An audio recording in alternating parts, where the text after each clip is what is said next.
À Washington, chaque année depuis 7 ans, des familles manifestent pour briser le silence qui entoure les accidents post-vaccinatoires et protestent contre l'utilisation du mercure dans les vaccins.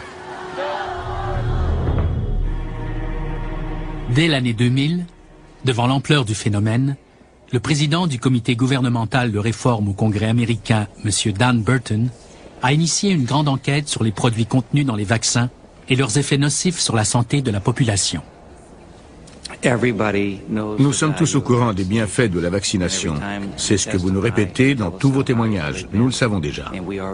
Nous ne sommes pas là pour prétendre que la vaccination n'est pas importante. Elle est très importante. Elle nous a donné la meilleure qualité de vie de toutes les civilisations depuis le début de l'humanité. Ce n'est pas de cela qu'il s'agit. Il s'agit de savoir pourquoi on met du mercure dans les vaccins et pourquoi on ne leur a pas fait subir d'analyse depuis que Lilly les a mis au point en 1929. Monsieur Egan, le thymérosal a-t-il été analysé par nos organismes de santé? Seulement lors de la première expérimentation faite par Lilly. Cette expérimentation remonte à 1929. Oui. D'accord. Poursuivons sur cette piste. En 1929, on a expérimenté ce produit sur 27 patients souffrant de méningite.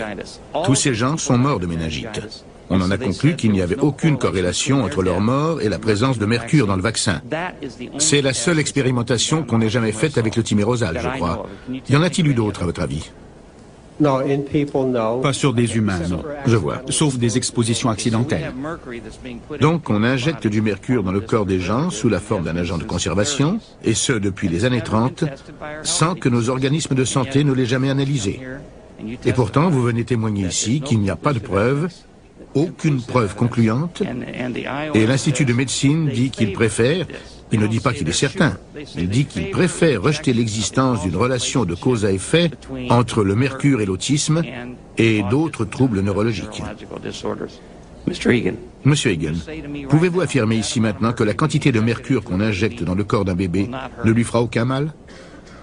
Il est impossible de faire une telle déclaration catégorique à 100%. C'est ce que je voulais vous faire dire. Dans le cadre d'une recherche scientifique. Il est donc possible que la quantité de mercure injectée, même négligeable, puisse causer des dommages neurologiques à l'enfant, n'est-ce pas? Est-ce que j'ai la preuve pour chaque enfant? Pour chaque dose? La réponse est non. Voilà. Cela fait 8 ans que nous cherchons à venir là.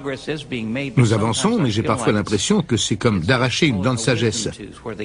On est obligé de faire des pieds et des mains pour en venir à bout, tellement il est difficile de faire avancer les choses. Pourquoi ils en ont mis dans les vaccins? Parce qu'ils prétendent qu'il y en a si peu que ça ne peut faire de tort à personne. Mais ils ne font que contourner la question. La vraie question est de savoir si c'est toxique ou non. Et ce l'est. Tout ce qui entre dans le corps humain devrait en être exempt. À mon avis, nos organismes de santé ont été négligents à l'égard de leur responsabilité de s'assurer que tout ce qui entre dans le corps humain soit exempt de mercure, surtout les vaccins.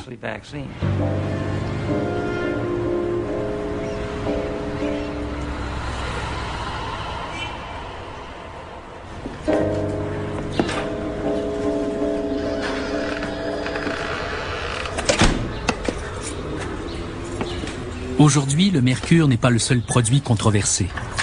L'aluminium, utilisé comme adjuvant dans certains vaccins, est également mis en cause dans l'apparition de nouvelles pathologies. Voilà, ça c'est mon outil de travail. Parce que à la maison, tout ça, j'en ai pas besoin. En voiture non plus, évidemment. Eh bien, c'est de la liberté. C'est de la liberté parce que je peux me déplacer sans ralentir les gens qui m'accompagnent, sans prendre des médicaments tout le temps et sans être dans la douleur.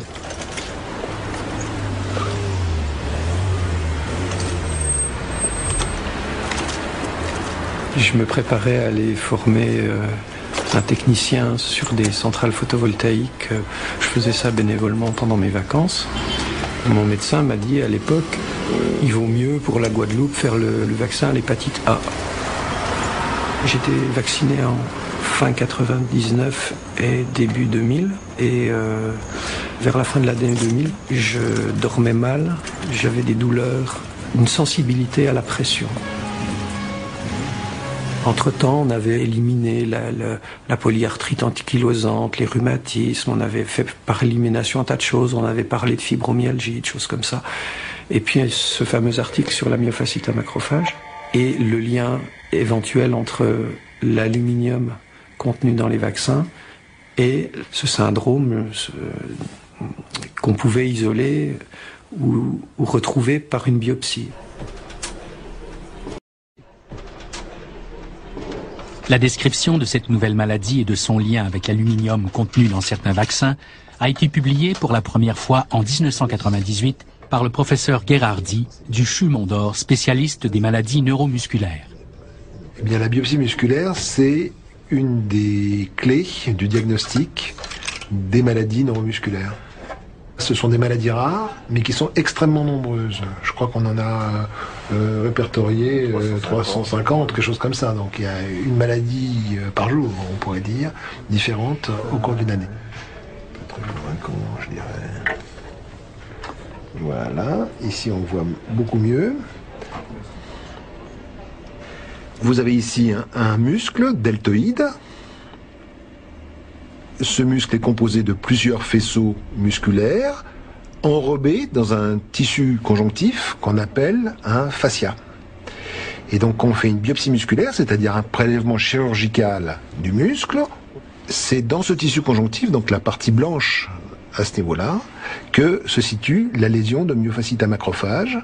Ce matériel, on peut l'examiner en microscopie électronique, donc à très fort grossissement. Et vous voyez que dans le cytoplasme de ce macrophage, il y a des structures noires, un peu hétérogènes, qui à très fort grossissement ont une structure fibreuse ou cristalline, qui en font donc une nanoparticule ou un nanomatériau, dont l'analyse par différents procédés de biophysique, nous a permis de démontrer qu'il s'agit de nanocristaux d'hydroxyde d'aluminium, c'est-à-dire l'adjuvant vaccinal.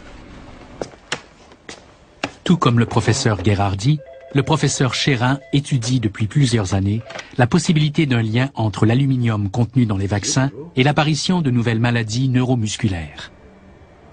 L'aluminium est un composant actuellement très important de certains vaccins et pas tous.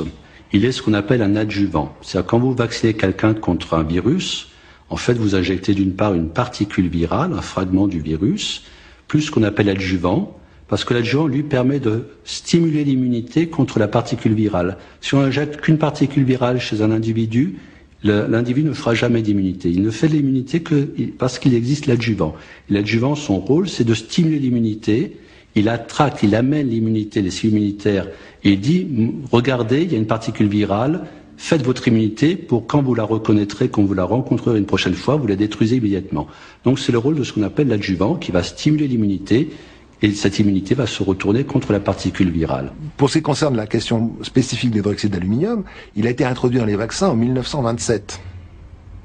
Et comme il était considéré devant être éliminé en quelques jours après l'injection, personne ne s'est posé la question d'une toxicité à long terme de ce vaccin. Ça depuis 1927. Et donc c'était entériné par l'habitude que l'hydroxyde d'aluminium était un bon adjuvant en termes de réponse immunitaire souhaitée pour les vaccins, et en termes de safety ne posait aucun problème parce que toutes les questions de safety ont été adressées sur des périodes courtes. Chez les gens qui ont le myofasciite à macrophage, on refait 10 ans plus tard leur vaccination, leur dernière vaccination aluminique, on refait une biopsie musculaire, on retrouve cet aluminium. Ce qui sous-entend probablement que ces gens-là sont prédisposés, pour des raisons qu'on ne connaît pas encore, génétiques, moléculaires, autres, sont prédisposés à ne pas détruire leur aluminium, à ne pas l'éliminer suffisamment.